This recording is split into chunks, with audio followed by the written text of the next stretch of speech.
ከቤቷ ወጥታ በሰላም ገበያ ደርሳ ስትመለስ ምን ያህል ነው ሰላም መቀነቷ ላይ ቋጥራ ይዛ የወጣችውን ብር ይዛ በሰላም ተገበያይታ ከገባች ለኛም ምርቃት ነው የሚሆነውና በዚህ ልክ ሁላችን መቃኘት አለብን።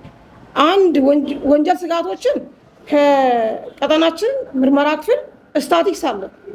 ትራፊክ እንዴት አደጋ እንደተከላከለ ግልጽ ነው። አንድ ከተማችን ላይ በቀን ውስጥ የት አካባቢ ነው ወንጀል ይፈጸማል? ስታቲክስ ላይ ያለ ወንጀል የበዛባቸው ኤሪያዎች እነማን ናቸው? እዛ ቦታ ላይ አባል እየመደብን ወንጀል መከላከል ነው። ምቹ ሁኔታን ለወንጀለኛ ማጥፋት ብቻ ነው ከኛ የሚጠበቅብን። ምቹ ሁኔታን ካጠፋን በእርግጠኝነት ከተማችንን ከወንጀል ጸዳች እናደርጋታለን። ከፍተኛ የሰው ኃይል ነው ያለን፣ አቅሙ አለን። በደንብ በትምህርትም በምንም ያደግንም በተለያየ ስልጠና ሰጥቶን ራሳችንን ፐርፌክት አድርገናል። ስለዚህ ሞራሉ ካለን ይህን ወንጀል ከቀጠናችን ውስጥ እናጠፋለን።